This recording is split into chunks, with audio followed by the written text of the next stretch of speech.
deportivo o lo que sea, ¿no? En la antropometría, y ahorita el otro taller, pues hay que ver cómo lo vamos a medir, ¿no?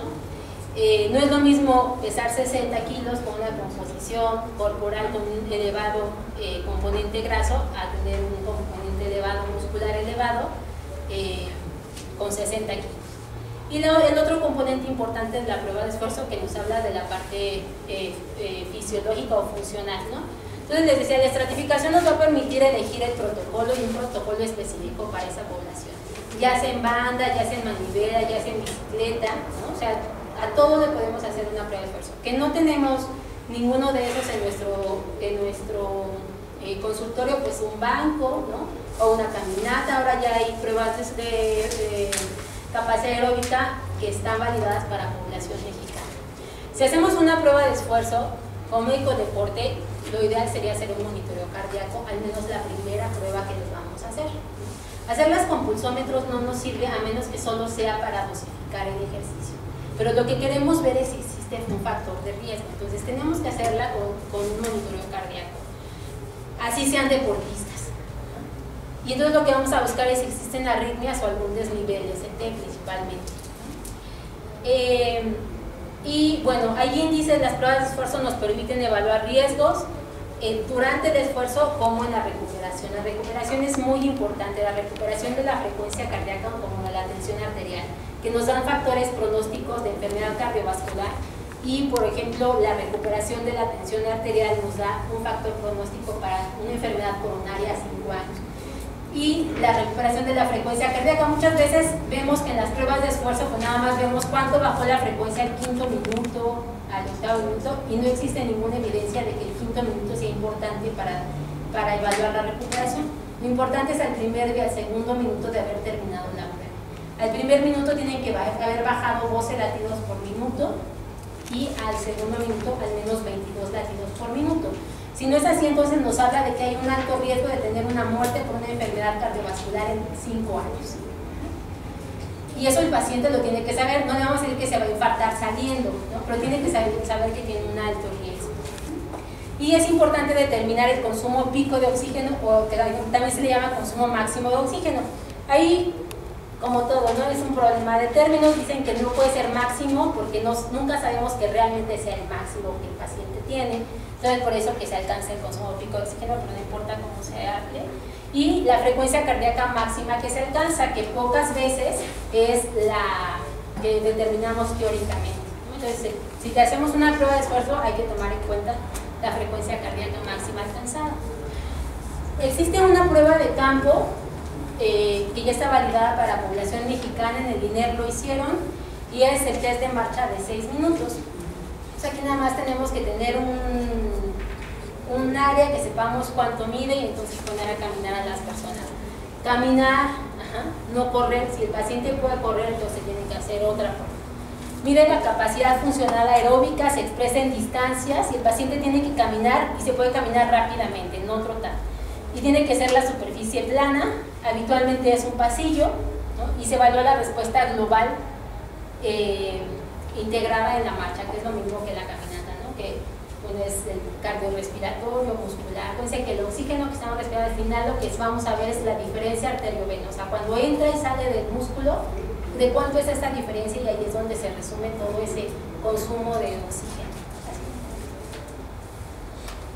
Dice que si alcanza 350 metros es malo, de 350 a 450 es regular, hasta 650 es bueno, y es muy bueno después de 650 metros. Hay otra prueba que, bueno, esta es para la predicción de la distancia. Entonces ya podremos decir está bien o está mal, ¿no? De acuerdo a los rangos anteriores también. Y existe otra prueba que es el Strut and Run, o el Course-Navet, o el test de 20 metros ida y vuelta, ¿no? Que también está validado en muchas poblaciones, y es el que así puede correr el paciente si se puede hacer. Entonces hay que poner los conos, y el paciente a través de un sonido que va incrementando la velocidad, pues tiene que llegar al cono. Ahora ya hay muchas aplicaciones telefónicas, ¿no? Que donde tenemos ese sonido. Antes había que comprarlo y comprar el disco, y todo. Ahora ya todo está a la mano, y entonces se una buena prueba de campo. Ajá. ¿Conoce alguna otra prueba de campo? Yo estaba viendo una que se llama de Ruffier-Dixon para sentadillas, pero la del escalón creo que es de Harvard o algo así que usaron los militares, pero creo que no es tan práctica porque, bueno, hay personas muy obesas que son muy sedentarias y probablemente no la puedan hacer, ¿no? Sí, exacto. Entonces la caminata sí, de 100 minutos es sí. una muy buena prueba, ¿no? Que no necesita correr, que a pesar del sobrepeso puede hacerla, nada más hay que tratar de que no sea con inclinación. Okay. Un factor importante es que toda prescripción de ejercicio debe de incluir un plan para disminuir periodos de inactividad física. Se dice que no importa que hagamos 2 horas de ejercicio al día si el resto del día nos la pasamos atrás de un escritorio. Entonces siempre hay que tratar y motivar al paciente para que se esté levantando continuamente a hacer caminatas. Y para esto, por ejemplo, el poder cubrir 10,000 pasos al día, pues eso nos va a decir que ese día fue físicamente activo. En un adulto implica caminar 8 kilómetros más o menos. Y se toman en cuenta los pasos para ir al baño, para ir a la cocina, para subir escaleras, para todo, ¿no? Entonces ahora ya muchos teléfonos traen la aplicación sin necesidad de bajarla, ya la traen, nos cuenta los pasos y eso es un parámetro muy importante. Ahí sí existe artículos para niños sobre los pasos que deben caminar, ¿no? para que pueda ser un día físicamente activo. Entonces cuando prescribamos ejercicio le vamos a pedir al paciente que los días que no haga ejercicio intente cubrir 10,000 pasos caminando. El hecho de que sepamos que nos están midiendo los pasos nos va a ayudar o vamos a intentar cubrir la mayor cantidad de pasos. Entonces a lo mejor nos bajamos una parada antes o subimos las escaleras caminando, dejamos el carro un poquito más lejos. De concientizarnos en que estamos cuantificando los pasos nos ayuda a incrementarlos, ¿no? Entonces ese sería bueno. Estas ecuaciones vienen atrás de la portada y son muy importantes porque nos van a servir ahorita para hacer unos ejercicios. Es como calcular el consumo de oxígeno, que acuérdense que el consumo de oxígeno es como nuestro mayor, o la forma en que podemos evaluar la funcionalidad del paciente de manera más integral. Es nuestro mayor determinante de salud, nuestro mayor criterio de salud. El consumo de oxígeno, si se va a hacer caminando, si está corriendo, si lo hace en bicicleta, si lo hace en un ergómetro de manivela, si son personas con amputaciones, ¿no? Y estos son pues, las unidades de medida para cada uno. Es importante ver aquí que los grados de inclinación, por ejemplo en una banda hay que tomarlos en cuenta en porcentaje, entonces siempre que los usemos hay que multiplicarlo por 100. Bueno, 100 por el punto 14.15 de los grados de inclinación. Les iba a preguntar cuáles son los componentes de una prescripción de ejercicio. Ahí están. Pero ya pasa. La metodología del entrenamiento dice que tenemos 5 componentes, ¿no? Que es la intensidad, que es el volumen, que es la densidad, que es la frecuencia y me va una duración. Entonces así podemos tomarlos en cuenta así y el Colegio Americano de Medicina del Deporte lo hizo así principalmente como para que sea más fácil como mnemotecnia aprenderlos, ¿no? Fit, de estar en un buen nivel de fitness, ¿no? Fit, DP o PP, ¿no? Ahí me falló cambiarle el PP. El primer componente es la frecuencia. ¿Qué le suena a frecuencia?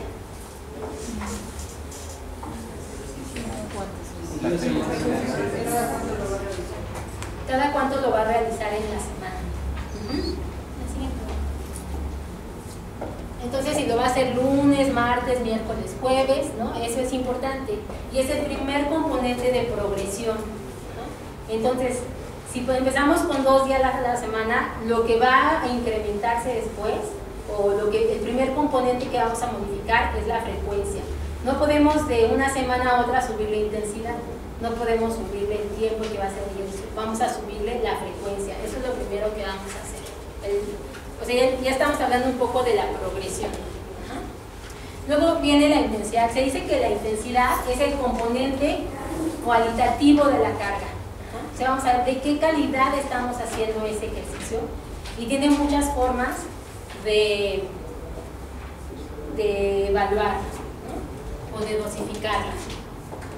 Este es un estudio nada más en el que habla, hay 4 grupos, ¿no? Uno en donde trabajan en moderada intensidad, una duración moderada, vigorosa intensidad o duración moderada, moderada intensidad, alta duración y vigorosa intensidad, alta duración.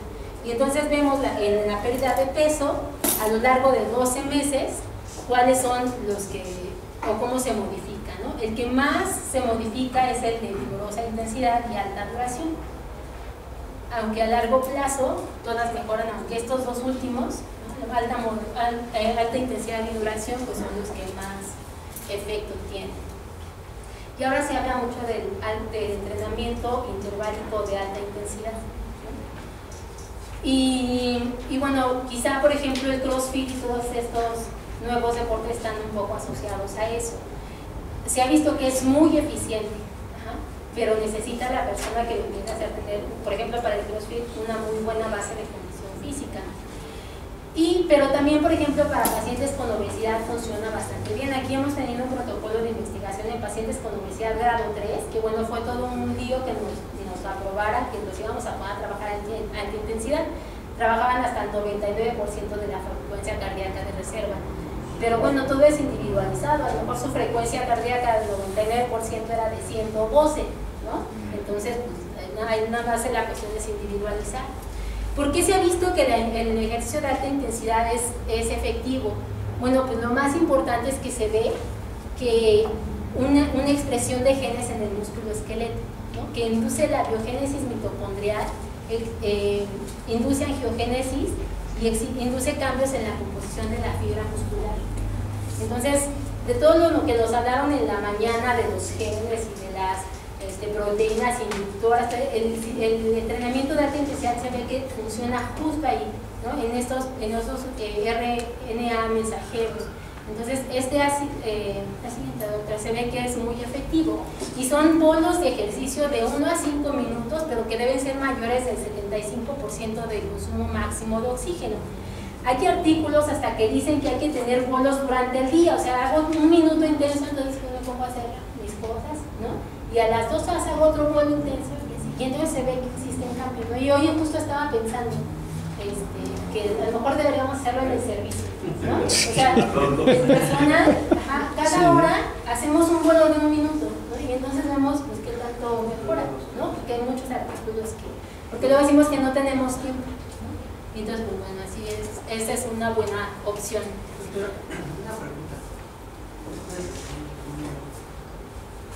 Por ejemplo, en el caso de los bolos de un paciente, en estos pacientes que realmente pues tienen su sistema energético muy, no son tan tratados o competitivos como los que se hacen en el ejercicio, ¿es recomendable llegar a los 65 minutos o puedes empezar a progresar de 1 a...? Pues hay que progresar, o sea, todo es de acuerdo a la tolerancia del paciente, ¿no? Entonces cuando tú lo evalúas, sabes, pues si haces una prueba de esfuerzo, ¿no? Ves hasta dónde podrías ponerla a hacer. Entonces podrías empezar con 1 minuto y después ir progresando, ¿no? Siempre hay que empezar de un poco y llevarlo progresivamente más avanzado. Bueno, la intensidad, entonces, es el componente cualitativo de la carga.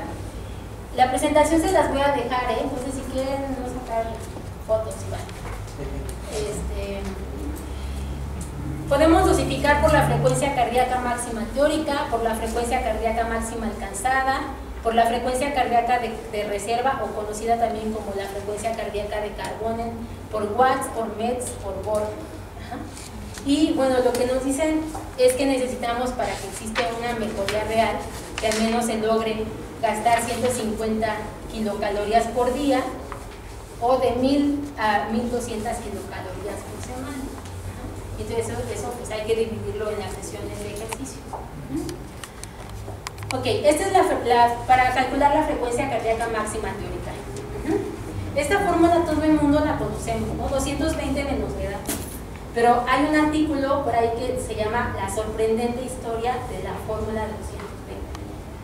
Entonces nadie sabe dónde salió, ¿no? Los fisiólogos, las vacas sagradas de la fisiología del deporte se echan la bolita, ¿no? Y entonces están diciendo, no, es que yo lo usé porque Costi la usó, ¿no? Y entonces Costi, no, pero es que yo lo usé porque, y así, y entonces no se sabe de dónde se origina esa fórmula, pero bueno, la hemos estado usando y es muy fácil de utilizarla, entonces bueno, no hay problema porque la usemos, aunque existen fórmulas un poco más precisas como esta que es de Genius. Entonces, si tenemos un poco más de tiempo, pues podemos hacer el cálculo, ¿no? Y tenerla. Y si tenemos prisa y tenemos que dosificar rápido, pues 220 menos la edad está bien, ¿no? ¿Qué sucede con esta fórmula de 220 menos la edad? Pues que tiene un alto grado de variabilidad, que subestima la frecuencia cardíaca en menores de 40 años y la sobreestima en mayores de 40. Esto quizá hay que tomarlo en cuenta en sus pacientes, doctora, ¿no? Entonces quizá 220 menos de edad no sería lo más específico y usar la de Genius sería mucho mejor. Bueno, ya nos pasamos a la frecuencia cardíaca, pero había unos problemas aquí de los componentes de la carga. No, vamos a pasar donde dice componentes de la carga de ejercicio. Allá arriba viene pues esto de FIT-PT, ¿no? Frecuencia, intensidad, tiempo, tipo, progresión y precauciones. A ver, vamos con el primer ejercicio. Es un masculino de 20 años que debe realizar esfuerzos de 40 minutos a una frecuencia cardíaca entre el 70 y el 75% de la frecuencia cardíaca máxima teórica. Previo calentamiento 20 minutos 5 días a la semana. ¿La frecuencia cuál sería en esto? 5 días a la semana. La intensidad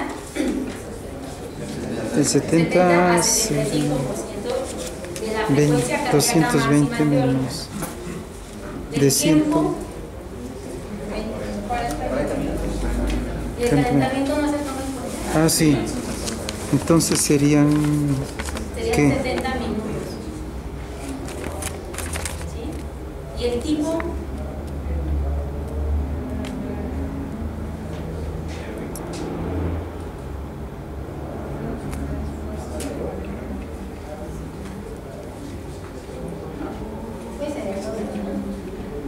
un ejercicio aeróbico después de ¿cuántos minutos es? 30. No.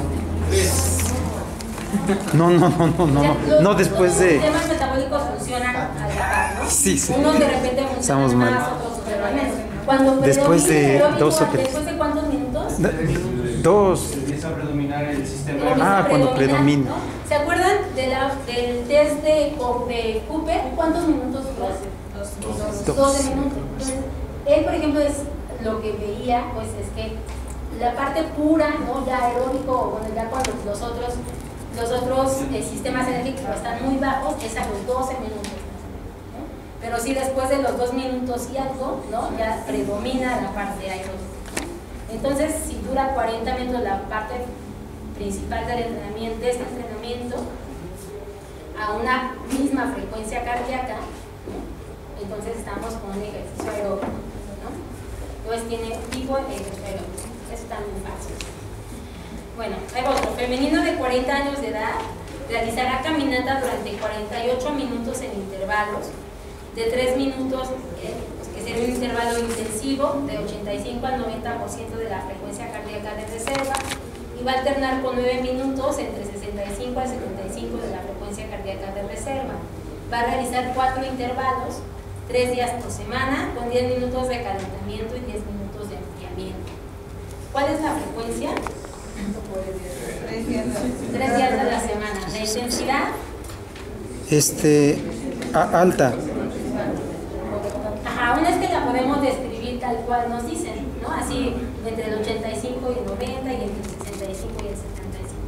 Lo que dice es que en estos entrenamientos interválicos podemos también sacar una media, ¿no? Y saber hacer una media de estas intensidades y decir, bueno, pues está trabajando, no he sacado la media, pero podemos ir al 78.3%. Okay. El tiempo. 48 minutos. 3 minutos. 4 intervalos. 3 ¿Cuántos? 68 minutos. ¿Sí? ¿Todos están de acuerdo? Sí. A ver, Gerardo.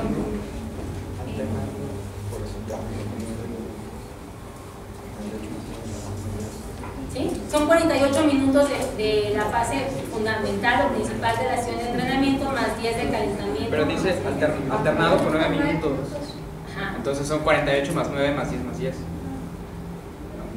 No, No. Va a ser 48. Va a ser O de 4 la intervalos. fase ¿no? activa.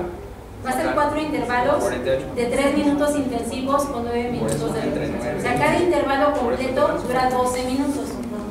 ¿Sí? Y va a ser 4 intervalos, son 48 minutos. ¿Sí? Ok. Y le agregamos calentamiento y enfriamiento. Y el tipo es aeróbico. Bueno, estuvo muy sencillo. Está bien. Ya no voy a hacer tan barco en esto. La fórmula de Hellis entonces, de 206.9 menos la edad por punto 67 representa la frecuencia cardíaca más precisa. Ok, vamos a hacer un ejercicio. Ejercicio sobre la intensidad de ejercicio. Aquí está. Dice que esta persona realizó una prueba de esfuerzo con un protocolo de Ball que se detuvo en la 8ª semana.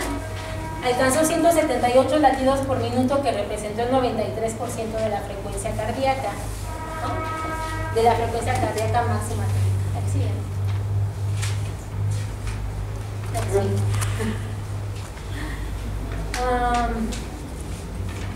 Bueno, y la anterior.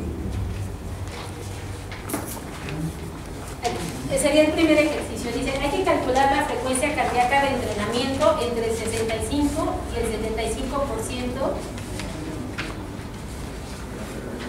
Aquí le puse frecuencia cardíaca de reserva, pero vamos a sacarla de la frecuencia cardíaca máxima, ¿vale? Para que tengamos esos dos ejercicios.